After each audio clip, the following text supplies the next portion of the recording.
Sonja Pagniano, the Executive Director of the NCPA Foundation, here with the Script Your Future podcast. I'm excited to introduce you all today to Darren Price. Darren, how are you? Where are you located? And what do you do in the pharmacy world? Sure. What don't I do in the pharmacy world? My name is Darren Price, and I'm a pharmacist, and I'm located in Winfield, Kansas. I'm a pharmacy owner, of course, and I have 8 locations in South Central Kansas, south of Wichita. And I'm also a PBM owner, Oread Rx. So those are the 2 main hats I wear in pharmacy. So, what led you to where you are today? I'm sure there's a lot of things that have happened along the way. But thinking back to when you were first starting out, what kind of inspired you on this pharmacy journey and took you to Sure. where you are now? Yeah, I've had many mentors throughout my life, and as a young kid, I was inspired to go to pharmacy school by the local pharmacy owners in my hometown, which is Elk City, Oklahoma. So Gina Metter and Warren Metter were very influential on me early on, and got me interested in pharmacy. And then when I was in college, I had a mentor. His name was Harvey All. He had a huge compounding pharmacy in Blanchard, Oklahoma, and was kind enough to give me a job during college, and really inspired me to go on to pharmacy school and to do some of the other things that I did. And then, after pharmacy school, Bill and Willie Osborne um, really, I actually partnered with them and went to work for pharmacy owner Steve Pryor in Enid, Oklahoma, as my first pharmacy job, and then partnered with the Osbornes to buy my first pharmacies, and then just kind of snowballed from there. And then 5 or 6 years ago, just saw a huge need in the industry for PBM reform, obviously, like we all do.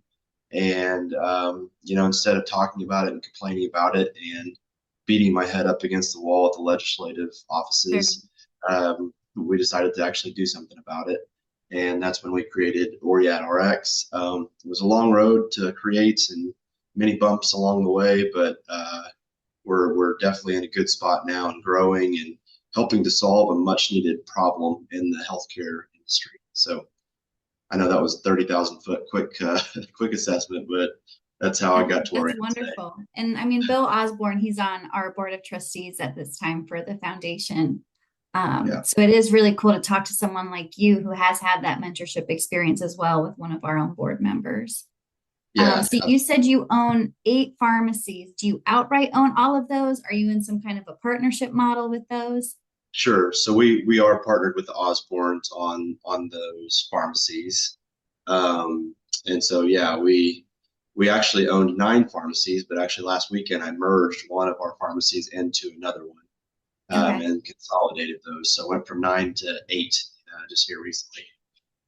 So for people who are maybe not sure what kind of an ownership model is right for them, can you kind of give them a bit more insights on the partnership model? How can you even get started with something like that? Is it like started through networking first and then, or is there Yeah, a place where they can go and like find those opportunities? I would say NCPA is a great place to find those opportunities.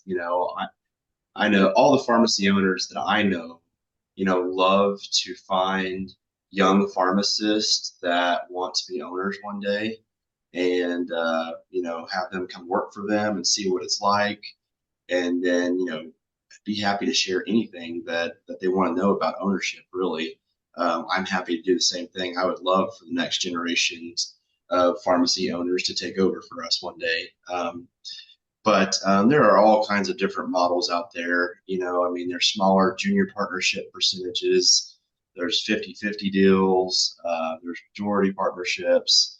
And I don't know that one is better than the other. Okay. The partnership that I've always had is a 50-50 deal. And, both parties have to bring, 50% equity to the partnership.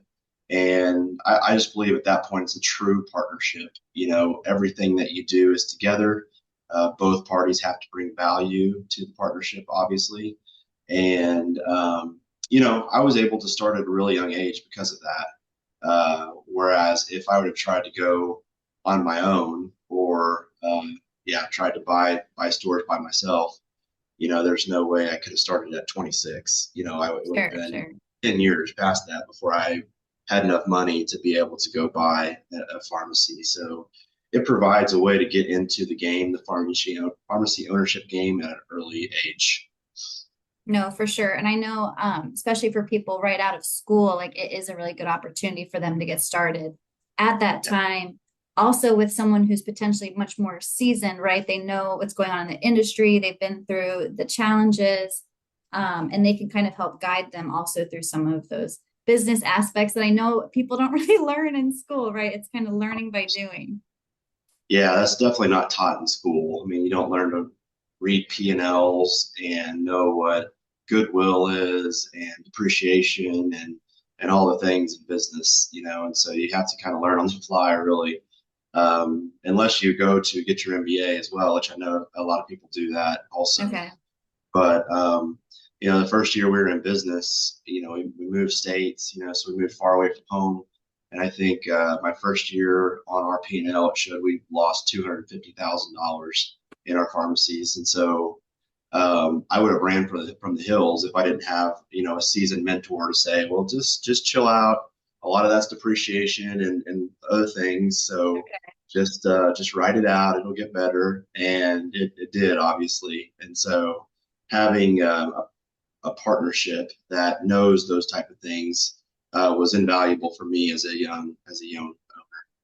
That's excellent. So when you were thinking about starting this transparent PBM, what were maybe some of the biggest challenges you faced taking on a different type of business and adding that to your business portfolio? Yeah, so gosh, that's a good question. And I really didn't start the PBM. It was already kind of started Okay. with the three owners here in Kansas. I joined on a little bit later after they'd kind of built some of their framework. Um, but there are a ton of challenges for small PBMs that are trying to do the right thing. Obviously the big three control 80 to 85% of the market, and that's what people are used to. And there's some medical network issues, and so if you've got employers across multiple states, you need some of these bigger third-party administrators or TPAs to administer the medical side of the plan, right? Mm, And a lot of those are the insurance companies that own the big three PBMs. And okay. so they're not really willing to work with smaller PBMs because, as we know, they want to push people to their own PBM so they can rip them off, basically, and Sure. make more money. And so that's a challenge to get in with an employer group. So really, you only have the availability to be the PBM for somebody that's self-insured, and so anybody that just has regular traditional insurance, you don't even have a shot because those people are going to be steered to the big three PBM, which is what's wrong with the PBM industry. Absolutely. Yeah. So thinking about a transparent PBM, like what does the transparent part of that actually mean when it comes to Yeah. like the operations of it? And I hate those words. I hate transparent. I hate pass through. Sure, sure. Everybody just says it, like Hmm. it drives me insane, and yet you have to say it. But uh, transparent just means I'm going to show you everything, right? But a lot of times they will, and it'll be an 85-page contract, and they'll be transparently telling you how they're going to rip you off. Oh, sure, And yeah. so, so but Very nobody people in understands paperwork. it. Hmm. Yeah, exactly. Nobody understands it. Nobody reads it, and they just rely, on a consultant, or they just trust that these big insurance companies are doing what's right, and that couldn't be further from the truth, obviously. And then pass through, is supposed to mean that you pass through all of the savings that you get onto the client. But that doesn't mean that you can't build in these special fees or disqualify claims or Okay. do all these other things that a lot of PBMs do, unfortunately. And to be honest with you, Sonja, like we never wanted to start a PBM. We wanted to partner with the transparent pass-through PBM, and every single one that I tried to partner with was doing something that the big three are doing, and That's so frustrating. so frustrating. Like, just do what it's just it's infuriating to me. And so that's when we just said, okay, let's do this ourselves. I think our contract's 8 pages, and anybody can read it, anybody can understand it, and it's the way it's supposed to be. And so that's how we got to where we're at. Well, that's definitely eye-opening for me because, like you said, we're constantly bombarded with these words. And then it's like, what does that even actually mean?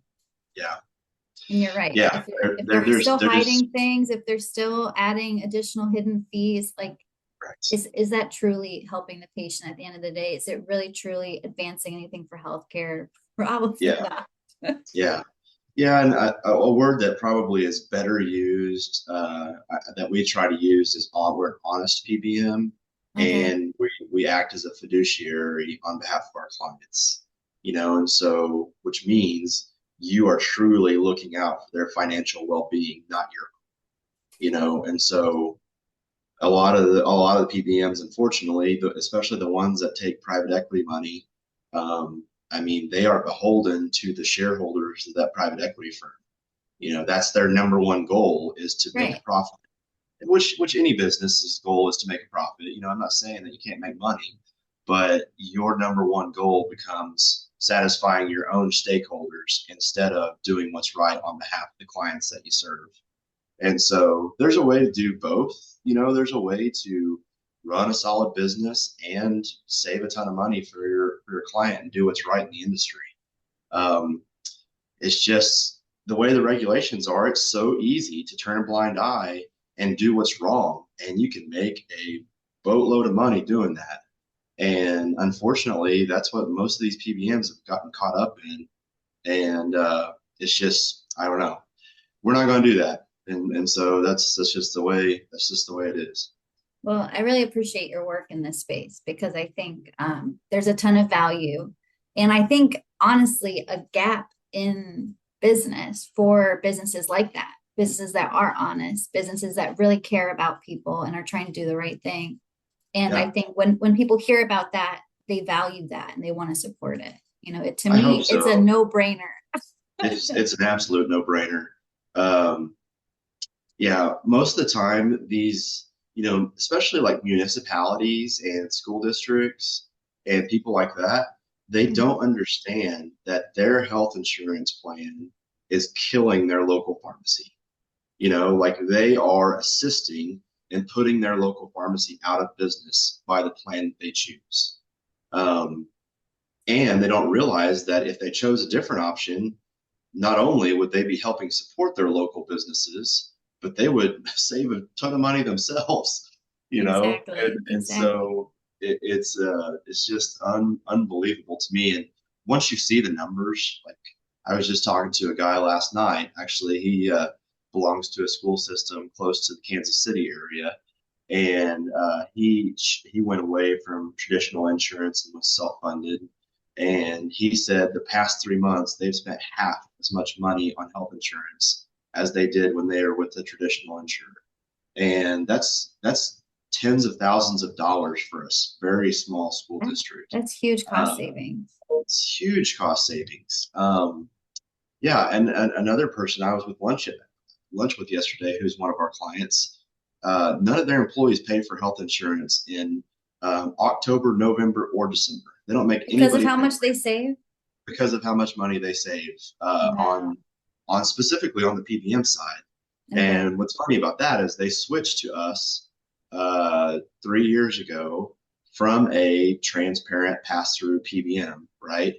Okay. And So one of those that brands itself as yeah, like, yeah. In year one, they saw a 60% reduction in their pharmacy spend without any change in coverage, without any Just different from drugs switching. covered, just from switching to somebody that does what they're saying they're doing. Um, That's so so it's just novel. it's unbelievable. It's hard to sell, to be honest with you, which it Mhm. should be easy to sell, right? But Yeah. people just don't believe you. Like they don't. Well, because they're It's so all used to the unbelievable. scam that is Yeah, the it is a insurance scam. industry. It's a It is an massive scam. absolute scam. It really To me, is. it's devastating how used to that kind of stuff we've gotten that we're just complacent now.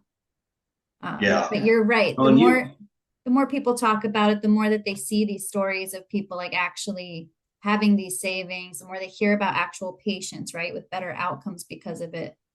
I think yeah. eventually it'll catch fire.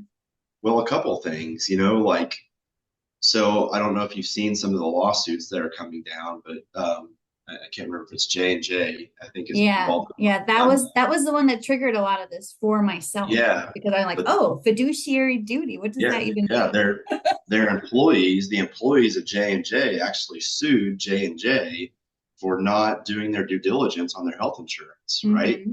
Hmm. And so that's kind of a scary thing. And the second thing is, on when you look at your P&L as a business, I mean, health insurance is usually number one or number two on what is costing you to do business on the expense side, right?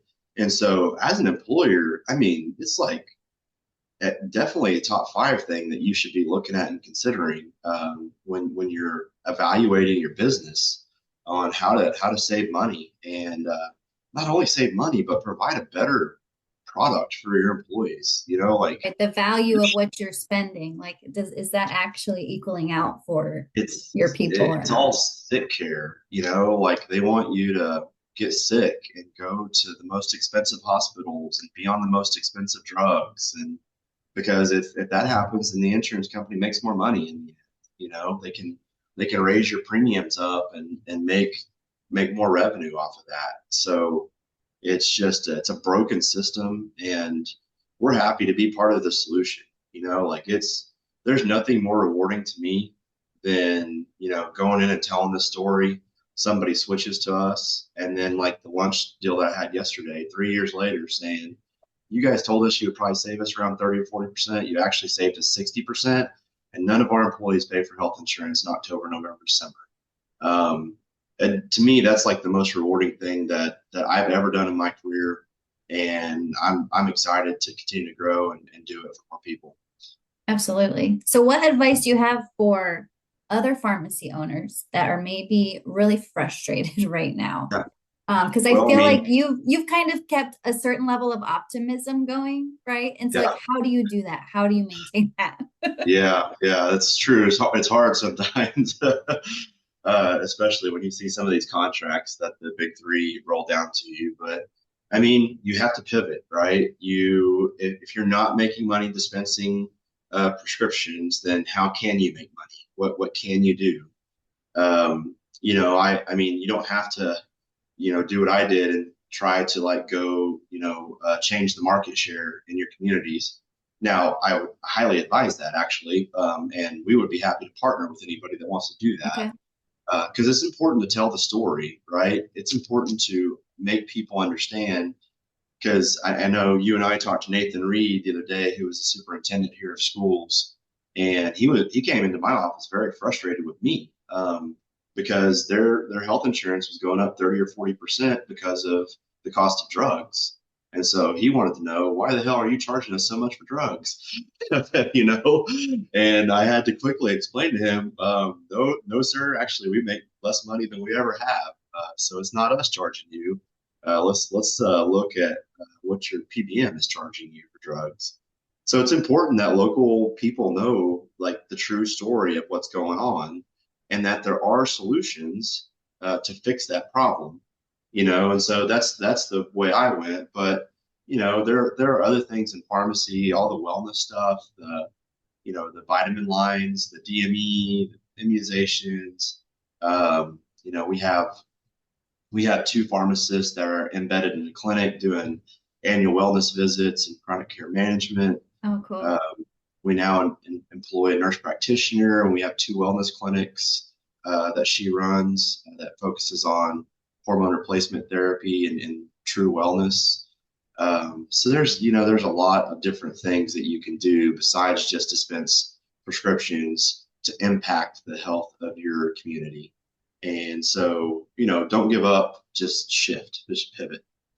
And so for some of these owners who are very overwhelmed, right, and they're just kind of like barely making margins of any amount of profit, Yeah. how do they start to integrate some of these new services into their pharmacy? Like, have there been steps that you've taken that you found to be a bit like easier?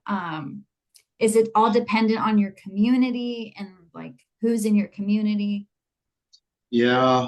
I mean, a lot of times you want to go find holes in care in your community, and so if your community struggles with DME, for example, like if there's not a local DME provider, maybe look at providing some of the items in DME that are profitable, like um, CPAP machines or diabetic shoes or nebulizers.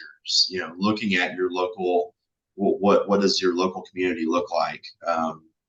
And so that's one example. But I mean, it's challenging, especially for smaller stores where you just have one pharmacist, and they're Exactly. they're overwhelmed with because we're filling more prescriptions today than we ever have been, right, and making less money Mhm. doing it. And so I would say, number one, and this is the one thing I completely despise about pharmacy today. You have to say no sometimes. You can't afford to fill a prescription for a loss. You just can't do it. You won't be there for your community if you continue to do that.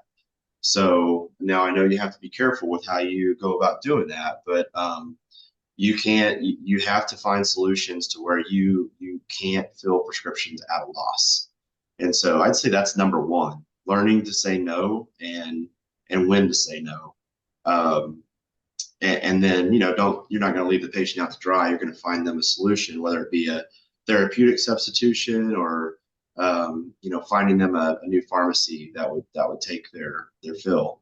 But that's unfortunately a reality in the pharmacy world today, that you have to say no sometimes.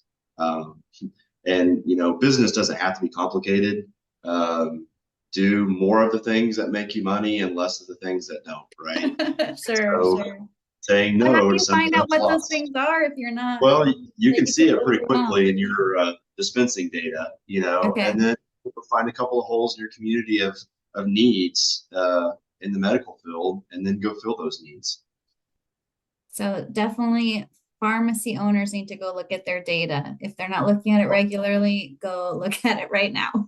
Absolutely, figure out which plans pay you, and figure out which employers those are. Go market Okay. to those employers to for those patients to come to your pharmacy.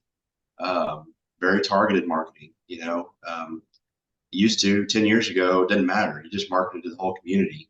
Right. But if you've got a bad payer, a bad PBM contract, you don't want those people to come to your pharmacy, unfortunately. Sure, Uh, sure. so find the ones that do pay well and then go market to those businesses. No, that's smart. So you had mentioned NCPA earlier. How long have you been involved with NCPA? Oh, ever since I was a student, loved NCPA as a student, and I think it's pretty sad actually. A lot of people are involved as a student just because you got the organization there and it's kind of easy. But then Okay. when you graduate, life happens, right? And you've got all Mhm. these bills to pay, you got all your student loans to pay back, and some of the association work just kind of falls off, right? But I would say I've gotten more out of my relationships with NCPA and Oklahoma Pharmacist Association and the Kansas Pharmacist Association than I will ever be able to pay back. And so I would highly encourage students and young pharmacists to get involved in your associations and organizations. That's where you find the people that are doing things well. That's where you find the friendships and the lifelong relationships that you'll have. That's where you'll find your mentors. And so, yeah, I've been involved in KPHA and NCPA ever since I graduated back in 2008. Um, and then I've been I got elected to be a vice president in 2019 for NCPA, Okay. which I don't know if people that don't understand that you get elected to be a vice president, and then that's kind of the bullpen of people that they pull up to be on the board when a board seat comes open every year. And so I think I spent 3 years as a vice president and then got pulled up to the board. So I think this is my third year as a board member of NCPA. Very cool. And so what's your favorite program though that NCPA offers? I know there've been a lot of new ones that have come up, but which Yeah, one's your favorite? programs. We have really benefited at my pharmacy from the NCPA fellowship. Okay. Uh, I've had two pharmacists now go through that as new grads, and they did the NCPA fellowship through our company.